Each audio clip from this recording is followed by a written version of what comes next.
better define metabolism. And what are your thoughts around how we define it best? Yeah.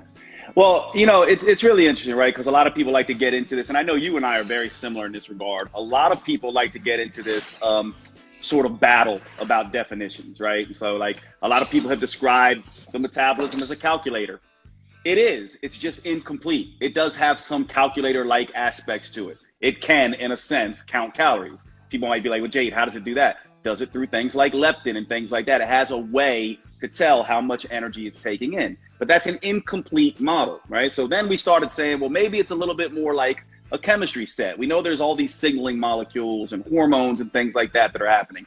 That's also true, but it's also an incomplete model, right? Because we have this complex thing that's the metabolism. So people like you and I, we talk a lot about calories and the calculator aspect of metabolism. We also talk a lot about hormones and the chemistry aspect of metabolism. But your question is, what's the simplest, best way for us to think about the metabolism?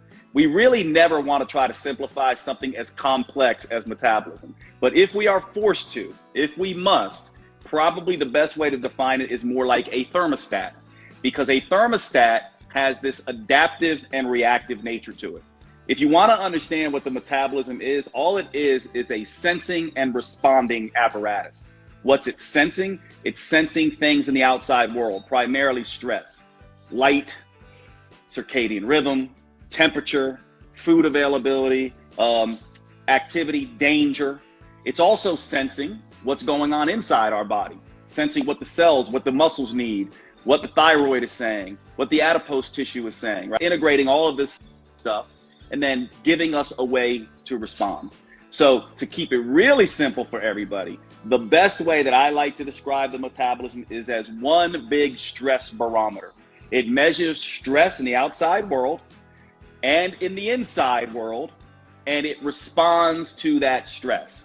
And if you understand that, it starts getting a little bit more simple. And the simplest way to think about this is, what is the one stress that the metabolism knows better than anything else? What is the one thing throughout evolution that the metabolism confronted again and again and again and again and has redundant mechanisms to protect itself against?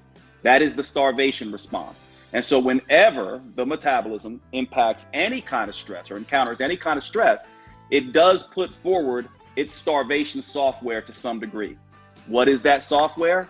Hunger goes up, cravings go up, energy gets unpredictable and unstable, and resting energy expenditure, or basal metabolic rate, goes down. Why? Because the metabolism wants to respond to that stress of starvation and hold on to its energy reserves because it wants to survive so you can reproduce. And so that's the best way to think about the metabolism. Very simply, sensing and responding to what? Stress. So one more thing and then I'll shut up. So if you understand that, now you speak the language of metabolism. Metabolism doesn't speak English, it speaks metabolism. You need to know how to translate that. So when you get hungry, that's the metabolism talking to you. When you have unpredictable energy, that's the metabolism speaking to you. When you have cravings, that's the metabolism telling you it's under stress or not. Fragmented sleep, metabolism talking to you. Mood changes, metabolism talking to you. Headache, joint pains, metabolism talking to you. Digestive upset, metabolism talking to you. Exercise performance, exercise recovery, this is the metabolism talking to you. Libido, menses, erection, all the metabolism speaking to you. All of these are signs of potential stress in the metabolism. So, hunger, energy, and cravings, HEC or HEC. If your HEC is in check, your metabolism is probably not under stress. If your HEC, hunger, energy, and cravings is out of check, it's a good indication your metabolism is undergoing some stress and also going into a little bit of the starvation response. Once you get that, you can start working with your metabolism rather than against it. Have this famous and really nice acronym of HEC or SMEC. Mm-hmm. So talk us a little bit about that. Yeah. So hunger, energy, and cravings, HEC, HEC. If your HEC's in check, right, then your metabolism is probably not under stress. You can also throw sleep and mood in that. Turn that into SMEC. But what these really are is, like you said, they're biofeedback And I really use these terms. I mean, they have become kind of famous and a lot of people use them, but I use these terms to describe all biofeedback. So when I say heck in check or schmeck in check or out of check, I mean sleep, hunger, mood, energy, and cravings. But I also mean exercise performance and exercise recovery. I also mean digestion. I also mean, very critically, and I think you and I are going to talk a little bit about female metabolism as well, I also mean libido and menses in a woman and libido and erection in men. And I also mean signs and symptoms. If you're someone who tends to get headaches or skin rashes or joint pains or anything like that, this is all what I mean by schmeck. It's a catch-all phrase for all biofeedback in the body. Now, I know you and I, we specialize mainly in weight loss, and you would probably correct me and say, Jade, it's really fat loss, right? So you and I specialize in fat loss, right? That's what we do. Now, to me, there's two things required for fat loss. And I'll say sustained fat loss to distinguish it from temporary weight loss. One is calorie deficits. Anyone who argues this point simply does not understand calories are absolutely critical. We also need hormonal balance. These are the two things that we require. The calories help us lose the weight. The hormones help make that weight a little bit more fat and help it be more sustainable. So how do you know you're in a calorie deficit? You'll be losing weight. How do you know that your hormones are balanced? Heck and schmeck will be in check. So in other words, in case you missed it, right, the people listening, heck and schmeck are really the biofeedback coming from your hormones. I used to talk about leptin and ghrelin and CCK and GLP and GIP and cortisol and all these things, right? But when you talk about that, people's eyes just glaze over. Well, guess what all these things are doing? They are, I know, right? They are impacting hunger, energy, craving, sleep, mood, exercise performance, exercise recovery. So when I say schmeck in check or heck in check, what I'm really saying is your hormones are balanced or not. And those are the two things that are required. People like you and I, right? Because, you know, I follow your work as well. One of the things that I think I can speak for you, but correct me if not. I think one of the things that we're always trying to do is help people to understand these two major points, because what happens is people set up camps and they want to be one way or the other. They want to be I'm all the quality person. I'm all about keto. And we're like, you still got to look after calories. And then the all calories people who are like, I'm just about quantity and calories. We go, you still got to look after sustainability, right? So the truth of the matter is these two things are not separate. Quality and quantity are synergistic, and they work with each other. We can't separate the two. So the whole diet industry has been missing this entire point. It's quality, yes, of food, and it's quantity, and you cannot separate the two. Absolutely. There's this extreme mentality that either you count calories, but if you count calories, you're obsessive with it, or you are in an eating disorder, or if you don't count calories at all, then you're body positivity, and then you blame people that count calories or want to lose weight or be a better version of themselves, that they are completely crazy about it. So obviously middle ground is the best way to go about it. And I think this is what we advocate for, is trying to understand it is not just obviously a calorie deficit, it's also looking at your well-being, that everything is in check, that your hormones are responding right, you're looking at sustainability. It is everything, putting it together and looking at it as a holistic approach. Absolutely. So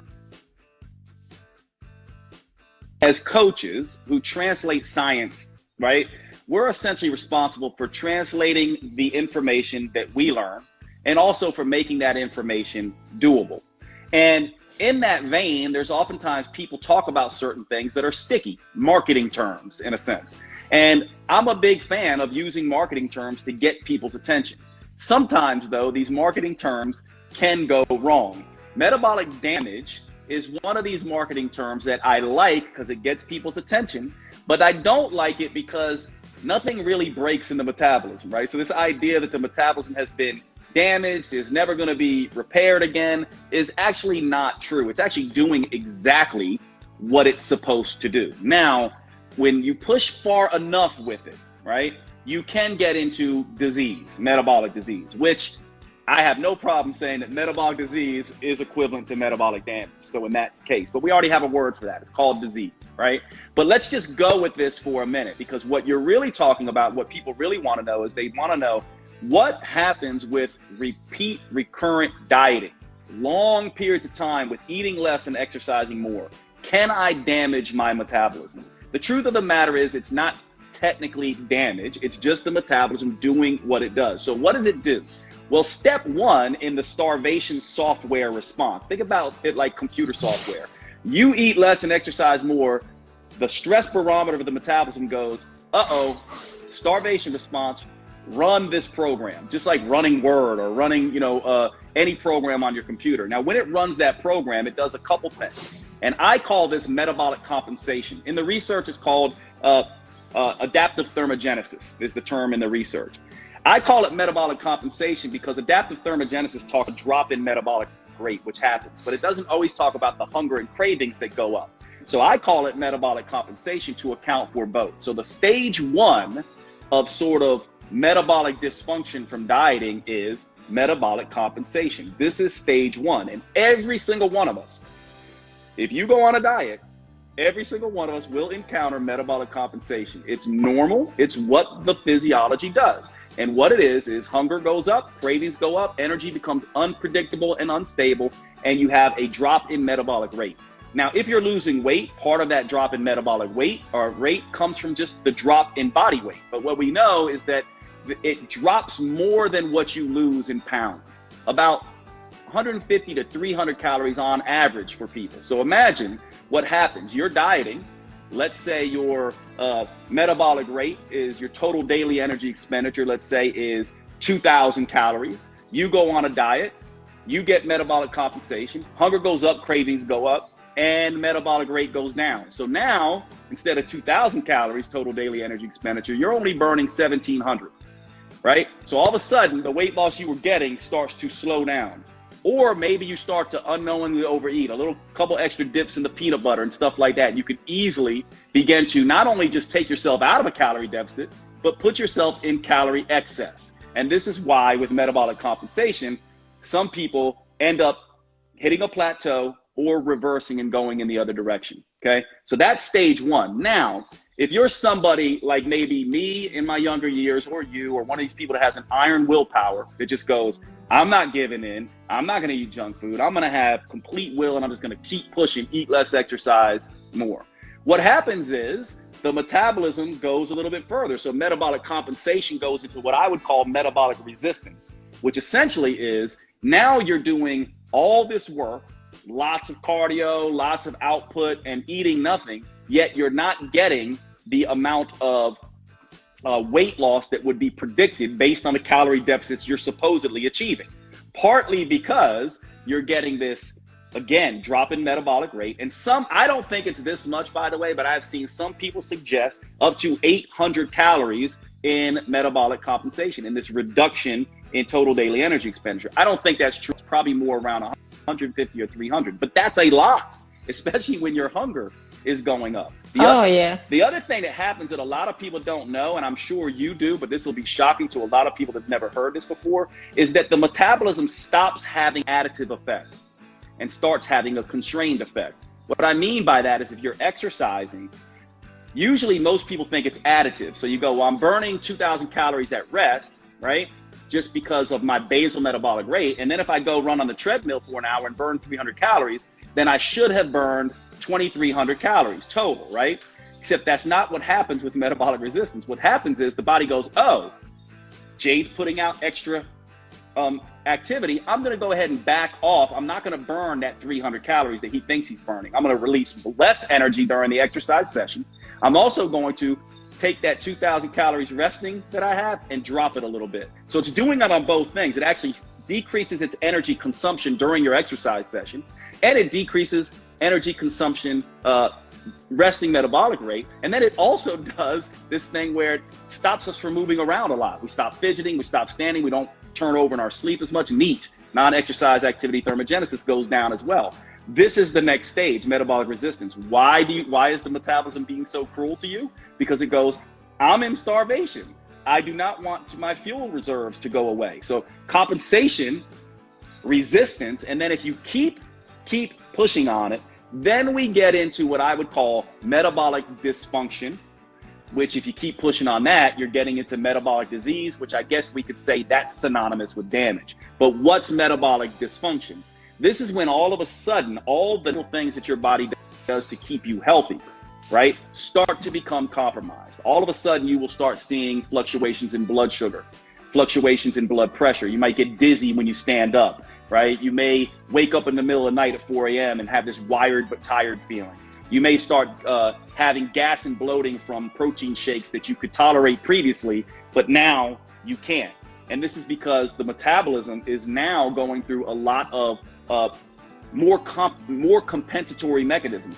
Hydrochloric acid levels go down. You actually see microbiome changes in the gut. Thyroid levels go down. Your stomach starts to produce less acid. Cortisol levels become unpredictable and unstable, right? With women, estrogen and progesterone levels fall. They'll start losing libido and all of these kinds of things. And so, again, at every stage, compensation, resistance, and sort of dysfunction, the metabolism is talking to you. And each stage, it gets deeper and deeper. So in compensation, heck goes out of check. In resistance, schmeck goes out of check.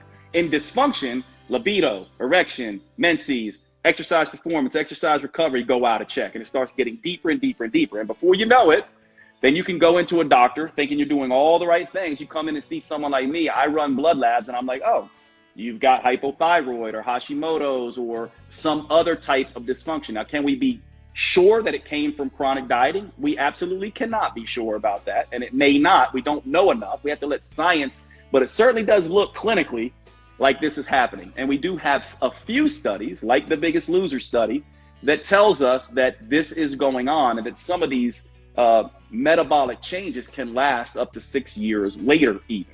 And so this is something that we have to be aware of.